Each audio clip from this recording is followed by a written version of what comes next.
So good morning, everyone. Thank you for joining us after what has been, the two most emotional weeks that we've had, the whole country and beyond has had. So I hope you're all fine today. You're all hanging in there. And so today I'd like us all to just escape for an hour or so into the world of a QS and a commercial manager. So sit back, take some time out, and let us do all the work. Over to you, Angela. Thank you, Caroline. I love that. So good morning, everyone, and welcome to our virtual career chat. My name is Angela Forbes, and it's a pleasure to welcome you this morning. As Caroline has just said, this week we saw the funeral of Queen Elizabeth II, watched by billions and touched every one of us. So thousands of members of the armed forces from the UK and the Commonwealth took part in the state funeral, one of the grandest ceremonial events in living memory. So the Queen, who was head of the armed forces and served as your commander-in-chief, had a close personal relationship with the military, and you and your colleagues accompanied her on processions throughout the day. So the world watched with heavy hearts, full of pride, once again, of our armed forces. So I hope you are all safe and well and looking after yourselves and one another. Please take care, and we are here for a shoulder to cry on, so contact our team if you need our support. Now, our chat this morning is to discuss all things wonderful about quantity surveying, the best hidden secret in industry. So we are incredible people, we're charismatic, but not only that, we do provide an incredibly important service because life is all about numbers at the end of the day. So our incredible speakers today are Martin Logue from HS2's JV Align, and we welcome Phil Credland from Skanska. So without further ado, I'll hand over to our first speaker, Martin, and we'll switch our cameras off, Martin. As introduced, my name is Martin Logue. I served in the Royal Marines, and then I left the Marines, went to university, and now I'm here working for a joint venture for Align JV. So I work for a company called Volker Fitzpatrick, and then that's combined into 3 companies to make the joint venture, and we're doing civil engineering works ready for the HS2 high-speed rail track to go over. So I'm not going to talk.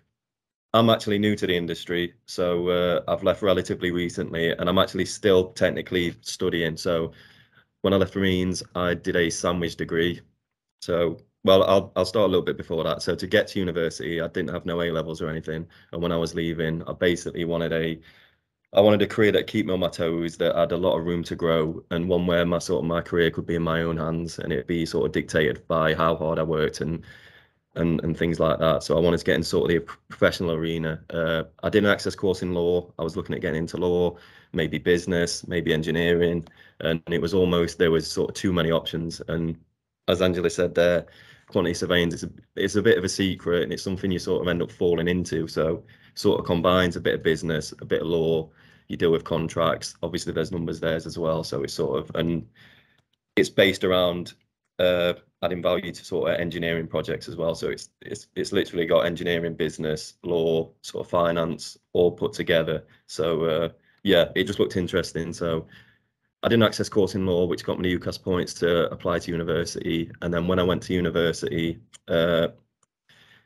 I realised at that point, I didn't know at this stage I was going to get the student loans and do all that and pay for my tuition fees. But when you leave the military, after, I don't know if everyone knows this, so I'll just throw it out there. If you do over a certain time, it used to be 4 years, I think it's 6 now. The LCAS, yeah, I think you get the sort of the resettlement, you maybe get a grand a year for 3 years or something like that. So if you choose the publicly funded degree, which is open to all service leavers, they actually top that up each year to just pay for your whole degree. And it doesn't matter whether it's a 5-year medicine degree, whether it's 3 years bachelor's, or an integrated master's where it's a 4-year one, but it sort of counts as one degree. If it counts as one degree, they'll just pay for all of that. So that's like 27,000 that got paid for by the military. So that's open for everyone who wants to go to sort of full-time university route. The reason I went the university route, because I didn't really have any contacts, I didn't know where to start. And I know that through university, I'd have all the sort of the resources there. I didn't know about Buildforce, to be fair. And in hindsight, there are a lot better routes to go in. So I think you've come to the right place coming here first. And I think the commercial manager who's on next will be better suited to tell you the other routes in, because I'm still sort of early days into the career at the minute. So yeah, I'll just sort of just speaking on my route into, yeah, like I said, just lend another perspective and show you another route. So the degree that I chose was a sandwich degree. So 2 years studying, which I've done so far. You work a year with a company and you have to sort of apply through the university. And the companies come to university, they sort of come to you and then you start applying. You do your sandwich placement year, which is what I'm actually on now. So I've done a year with this joint venture. I'm actually going back to university on Monday to do my last year. So like I said, I'm still sort of early in my career. And this acts as somewhat of sort of a year-long job interview, really. Which at the end of it, if you do well, they offer you a job. So I'll be coming back to work for these afterwards for Volker Fitzpatrick. So whether it's with this joint venture or another project, we'll see. But yeah, that's sort of the stage I'm at now. I've already signed a contract for my sort of graduate job when I finish. So I just go back, finish my last year, and then come back to work then. So yeah, as far as the job itself, I think I was very sort of pleasantly surprised, really. A lot of things have pleasantly surprised me about the industry. Everyone's quite friendly. The banter's still quite good. You can still sort of be yourself. It's not like everyone's everyone's too professional. It's robotic. Everyone does have a laugh. It's very challenging. A lot more challenging than I expected, but in a good way. So if you are looking for a challenge, I think sort of quantity surveying is a good route. The people on the job are working to a very high standard, and the consistency is quite high as well. Feels like no one really has an off day. So if you want something that's going to sort of keep you on your toes and you want to keep moving and find a new challenging career, I think it's a good option for everyone. Martin, that's great. Thank you. Okay. If I could ask your colleague to join us. Yeah, I can certainly say how I've ended up where I've ended up. I did a quantity surveying course using enhanced learning credits, same as Martin, and yeah, qualified before I left the services, so it's a little bit different to mine, and then picked up roles as I was leaving the Royal Engineers. However, the last job I had in the Engineers, I was quite closely working with the contract monitoring team on a PFI contract for the Holdfast contract at Chatham. So I did get quite a lot of commercial exposure while I was still serving. So I was very lucky in that regard. And then I transferred that to civilian employment, but on the same basis as Martin, on a work placement originally, which then turned into a job offer. I haven't currently gone the RICS chartership channel because of the complexities in meeting all the competencies. It's very the way that the RICS chartership works is more aligned to someone like Martin who's just going through the training rather than someone who's already qualified and then in a role, because the competencies are quite well spread out in terms of what you're expected to prove that you can do. It's very difficult to get it in one position, and if you're up for moving around a lot, or you're within a company that can provide you with roles that cover the competencies, then you have that opportunity. I'm on a PFI contract again, but it's the MOD Northwood contract for strategic command, and we provide at Skanska the facilities management contract as well as the capital works, and I'm the commercial manager for capital works. So any variations to the contract, the legal side of that and how it ties into the head contract, and the financial reporting and forecasting for Skanska for this works. There is another element to the PFI here, which is the business as usual element, which is the day-to-day running, pre-planned maintenance, reactive maintenance, and providing soft services. I don't really have a lot to do with that, but that's another element, and it's a good step in an FM route into the quantity surveying world. It's a different but equally challenging and good route to be in. I'm now more on the commercial side in terms of contract alignment and making sure that our terms and conditions align with our subcontractors and then align with the head contract. So essentially, I'm a QS/senior still do some back to basics. It's not a very big team here. We've got 2 QSs, 2 AQSs, and 2 commercial managers. So there is still quite a lot of QS work to pick up. So you don't ever lose your hand in the basics, cost planning and cash flow forecasts and all the sort of basic QS functions. So there is opportunities there, and I would suggest companies like Volker, Fitzpatrick and Skanska, who I work for, they've got an excellent relationship with Buildforce, and they have an ex-military careers workshop and group in conjunction with Buildforce, and yeah, it's definitely a great way in, and yeah, there's opportunities for work placements. I don't know if Dan's on here, but I think yeah, I'm currently trying to arrange a work placement for Dan, who's leaving the engineers shortly. Obviously, with what's been going on recently, everything's been tied up here with that, because the planning for the funeral was all done from the strategic command here, so we've been very busy supporting that as well. So, and yeah, that's in short. That's basically yeah, what I am and what I do. Thank you. Okay, Phil, thank you. If I could ask both Caroline and Martin to put their screens back on.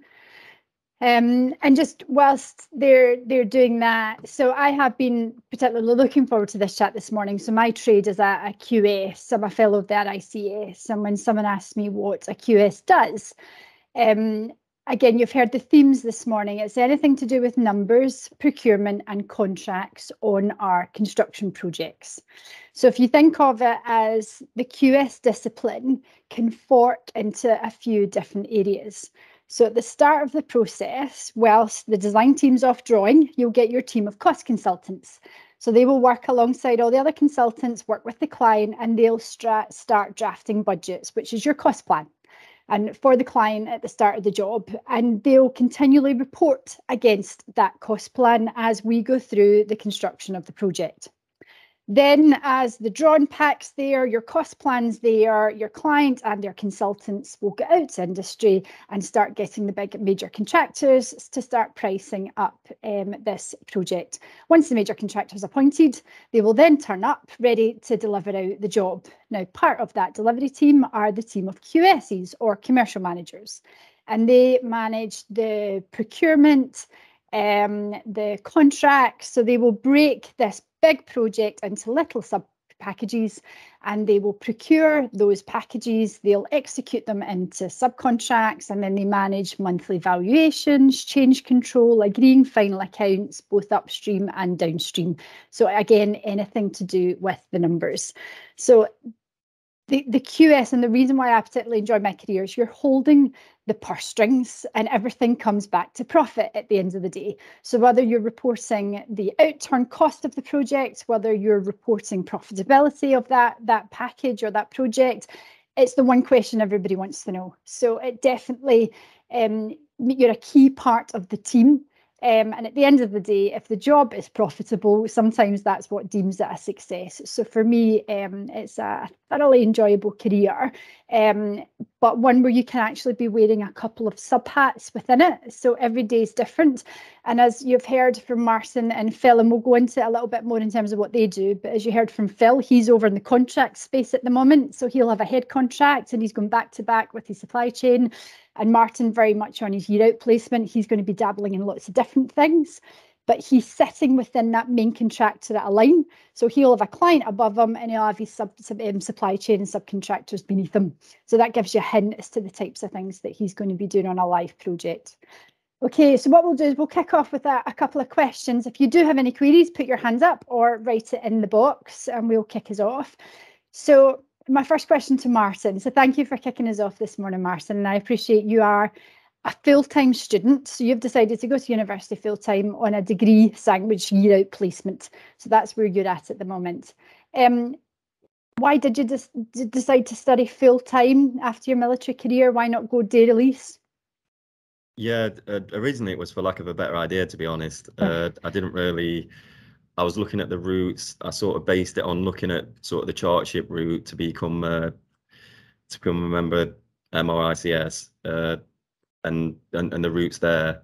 and I just seen sort of an RICS accredited degree, get a job sort of through university contacts and use their resources and get in that way. And like I said, the fact that I knew the degree would be free as well, I just thought I would I sort of take advantage of that. But I didn't really know about the day release. Obviously, in hindsight, if I had my time again, I perhaps would just do the day release. I think it's a little bit of a long-winded way of doing it. I wouldn't really I wouldn't say it's a bad idea, but I wouldn't massively encourage sort of full-grown adults to sort of go in that university. It's a bit unnecessary, really. I think a better way would be doing the day release. Okay, so again, just to confirm, day releases, you are just out working as a QS 4 days a week, and then during term time, 1 day a week you're at university. So it's proper work-life balance, isn't it? It's studying Sunday morning when everybody's in bed and trying to catch the odd hour here and there. So I know it's a bit more onerous, but you are earning a full-time salary, and sometimes that's what the requirements are for making that decision. So the question I've got is, when you were studying your degree, was all the content brand new, or did you know more than you think about what a QS does? No, all of it was brand new. I didn't really know anything, to be honest. Like I said, I'd just seen it was something like a bit of a mix between law, business, finance, construction.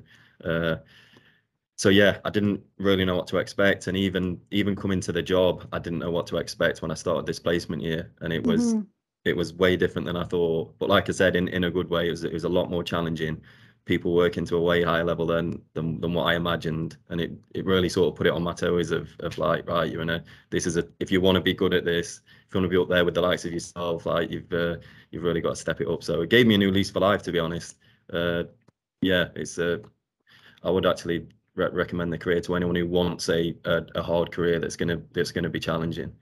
Okay, and can I just on that then, the challenging bits, what is it when you're watching some of these senior commercial managers or the commercial directors, what is it that's inspiring you most about them at the moment? I think it's the consistency, the fact that they're always on it, and there's a couple of people in the team that are sort of I would aspire to be at their level, and they just never get caught out when we're in meetings and someone's trying to sort of get one over on them or like catch them out that they've done something wrong. They're just always on it. Yeah, basically the contact knowledge. They don't even have to really. It's not like, oh, I'll give you a minute, I'll just look it up. They sort of just know it off the top of their head. It's it's impressive. It's definitely impressive. Okay, so I'll let you into a little tip there. Actually, it's the same issues on every job. So we tend to know why we need that contract and which ones to polish up on. But okay, no, so thank you for that. And a question to Phil. So how long have you been in the QS role now, Phil? 14 years now, yeah. Wow. Okay, so you're doing that contract alignment piece at the moment. Have you always been in that space, or have you been a more traditional QS earlier on in your career? Yeah, no. When I first qualified, I didn't have the confidence to even call myself a QS. So I started as an assistant estimator, and built up from there. But it's quite daunting. Like Martin said, it's quite daunting because you don't know. It doesn't align with anything that you do in the military. And even though I'm from the Royal Engineer background, still the financial side of it, it was never a big point of the construction world in the MOD. It's a big company, it's a big purse string, but obviously you learn quickly that the purse string is the most important thing, and it's the figures at the end that matter, not so much the project. It's more the way that it performs and that it's making money, and if there is any change to it, that we get paid for it, and if there's anything that happens on the site, that there is a route to be paid for. Okay, and you mentioned just at the start of that there that you had an assistant estimator's role at the start of your career. So can you just share with everybody what an estimator does? Yes, I didn't.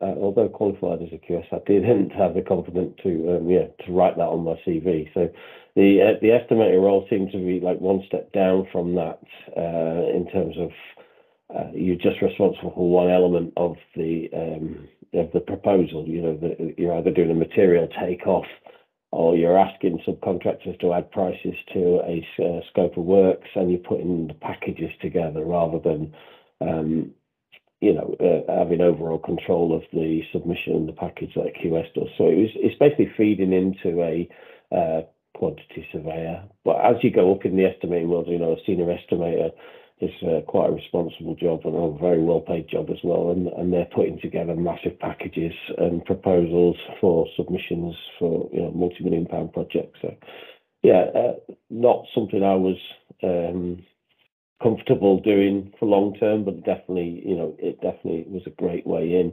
And if you've got a basic sort of construction knowledge and you could read drawings and you can do a basic takeoff and drawings, then it's a great way to start.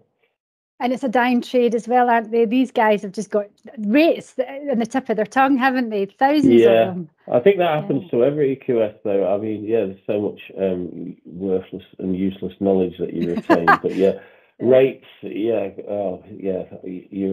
constantly updating rates, and they're fixed in your mind. And like Martin said, contract knowledge, and there's still people here that I sit in meetings with, and I've been doing it a long time, and I think, whoa, I'm not at that level.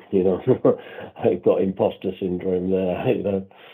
So you hear that, Martin? You're going to be just as boring as the rest of us in 10 years' time. To make the most of your interesting roles you can.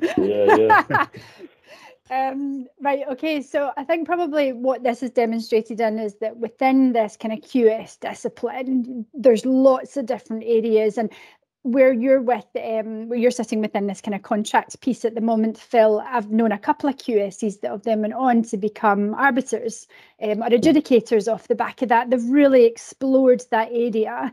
But their fundamental discipline and experience in QS has been the bedrock to that, isn't it? You've got a trade to bounce from. So it can open up other doors within the I know a couple of arbiters as well. And actuaries that have come from a QS background. So I mean, it is a great springboard, or something that you can embed in and take on. It just has it in its own form. Yeah, no, without doubt. And David's asked a good question. Do you think a degree is required to move into this space? So I'll ask you that both first. Martin, I don't know what it's like over in the line. Do you have any good old-fashioned QSEs that just joined at 16 and learned their trade as they went, or does everybody have a university background? Yeah, I think pretty much everyone's got a degree that I know, and I don't know any other way around it than getting a degree, especially if you want to sort of get chartered and move up there. Obviously, you'd be better to advise on that, but I don't know. I don't think there's any really easy route into this. Is the bad news. You're gonna have to. I would imagine you'd have to do some sort of part-time study or just get it cracked in one go, like what I've done. Okay, and Phil, your experience? Yeah, same. I think it's possible without a degree. It is possible to do it through like the old Polytech system and get sponsored via a company. We have what's it called? The sponsors, RIC sponsors, who are picking up some of our guys that haven't come through the degree option. And depending on your experience, there's different routes to get RICS accreditation, but it's not easy. So if you've got the time, the energy, and the willpower, then the standard QS degree is definitely the best way. Okay, so I mean, it just shows you my age, but when I started, all the commercial managers around me who were probably aged about 50 and above, none of them had been to uni. So this really was a job. They left at 16, came into industry and maybe started off as an assistant estimator like you, Phil, and then moved into the QS space, or even some of them, the older cost consultants don't have a degree. And I actually remember in one of my placements, the commercial managers laughing at me. I was only about 17, 18, and they're like, well, God, how are they going to teach you this at uni? I was like, you need to be on site to know how to do this job. They can't teach it to you. And yet here we are 20, 30 years later, and it's all degree based. But I think probably what the ICS are trying to do to ensure that they are able to recruit and that this is a growing profession, they have introduced this day release role. And the other thing that they are trying to do on the accreditation piece is if you have been working in industry and have got at least 5-10 years experience without a degree, but you've got industry experience, they'll consider that. as a possible chartership route, as you said, Phil. But you need a diary and you need all sorts of backup just to kind of prove, and your sponsor will sign it all off for you. But the industry is trying to accommodate that, yeah, this profession's required, but we need to grow it and invest in it. So there may be other flexible routes materialising over the next few years, just to try and encourage people to come in, especially adult learners.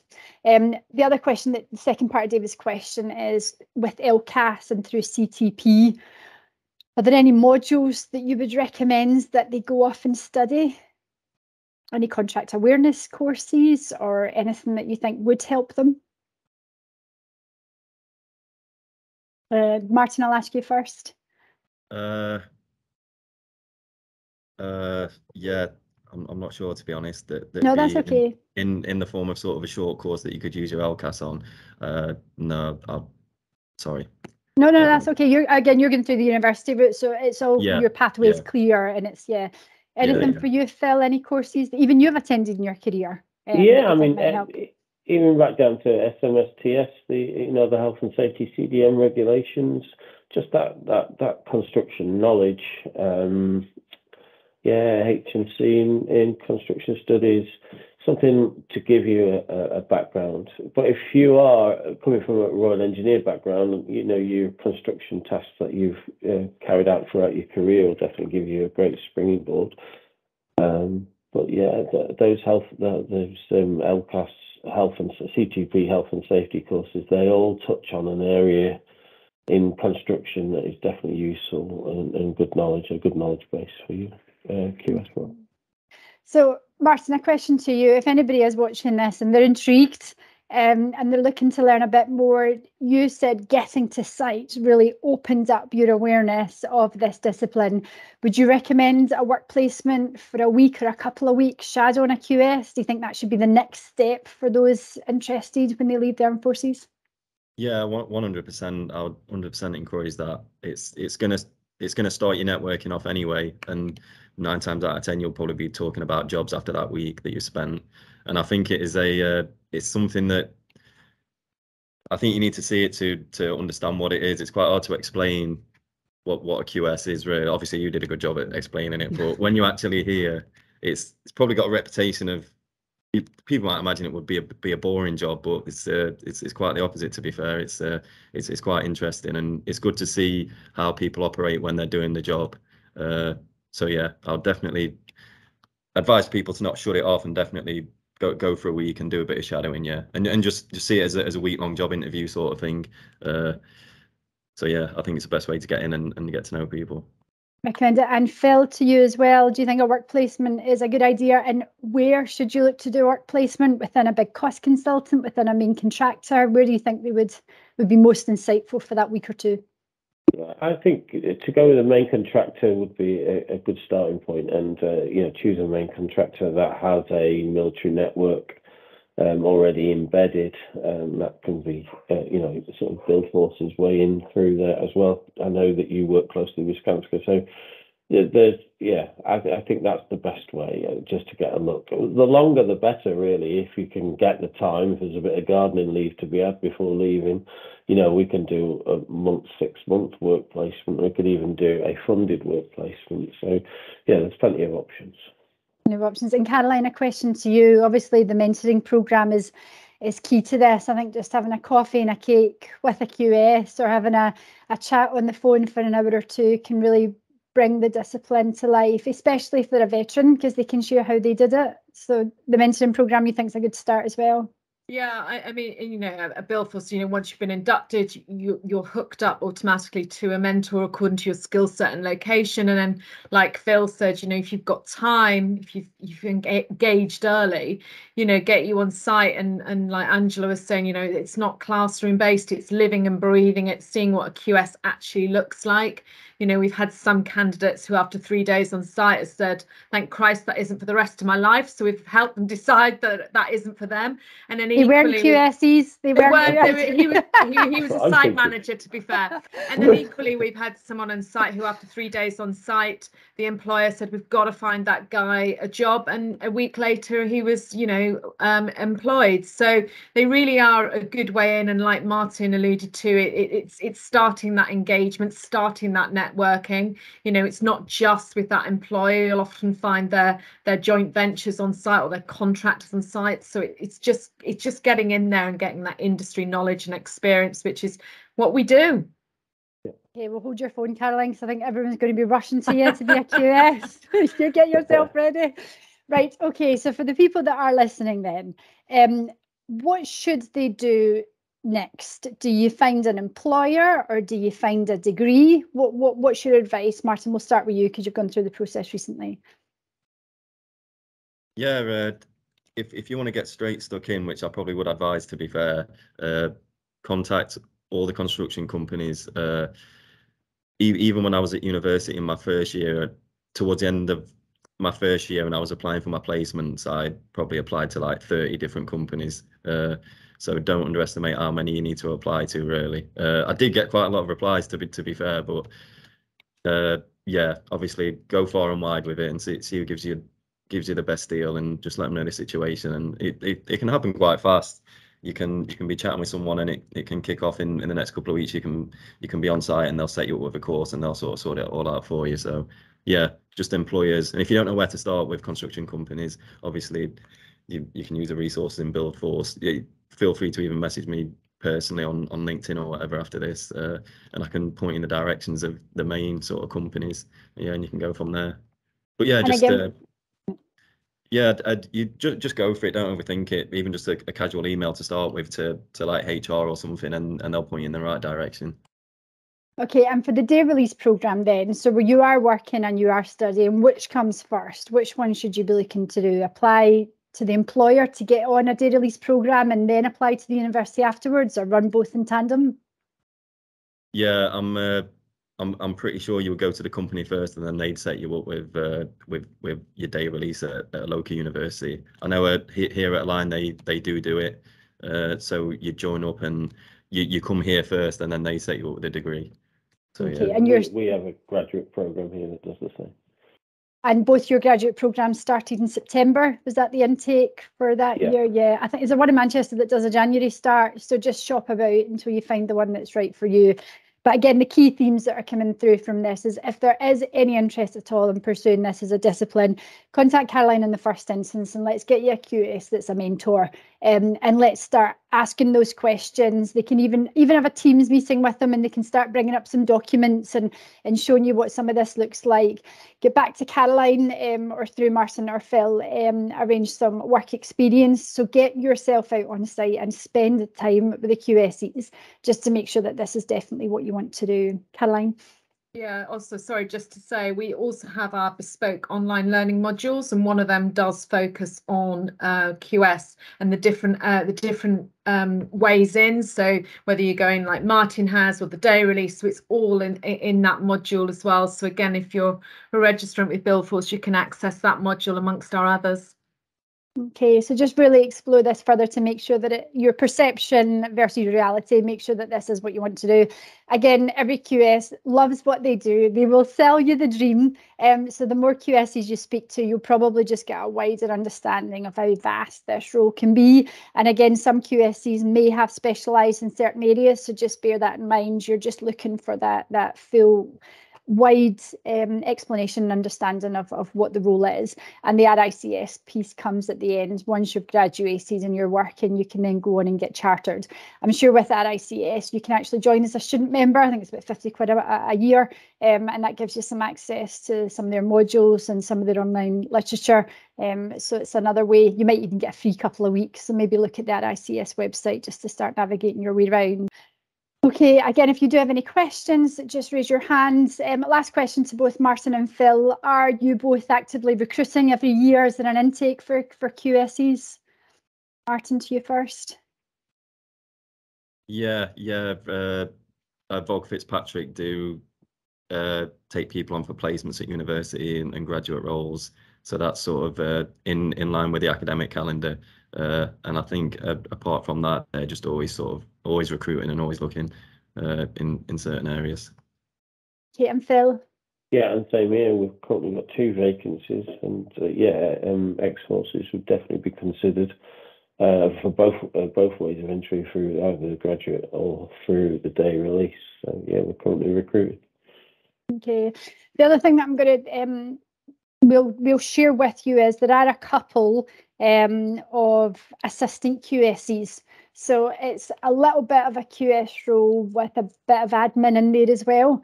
So I know that maybe 1 or 2 service leavers kind of gravitated into that space. So there wasn't quite the appetite to go on and do the degree. I think they wanted to learn the trade as they went. It's probably classed as an admin role, but where you are supporting the QS team, it gives you a real insight into it as well.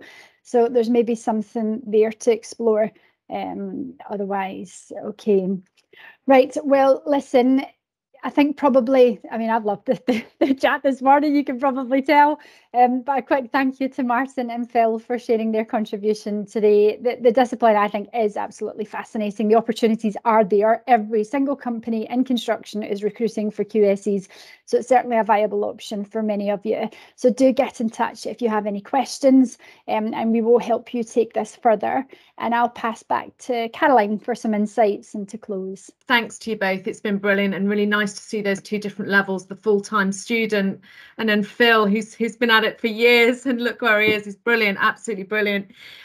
So next, coming up in our virtual career chat diary, is we have the digital virtual career chat with Atkins and Turner and Townsend. That is next Thursday. I hadn't realised it was so soon, because normally we do them 2 weeks apart. So that's the 29th of September.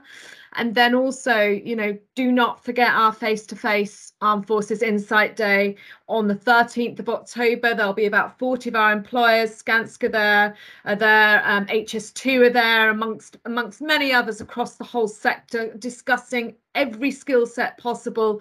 And there is also a fantastic opportunity for those that are attending within the Greater Manchester area, and we can do beyond, but instantly after the day there's a 7-day training course which will give you a CSS card, health and safety, and also time on site and interviews with construction. So that's another good offering on the back of the Insight Day. You have to attend. So get in touch if you want more information. It's definitely a day not to be missed. All right, so you've got some time back. Isn't it always lovely to get 20 minutes back of your day? I know I need that 20 minutes. So thank you all for listening, and to those listening afterwards, and thank you as always to the support from our fantastic mentors. Thanks, guys. Enjoy your day. Bye. Thank you, everyone. Thank Bye. you. Bye. Thank you.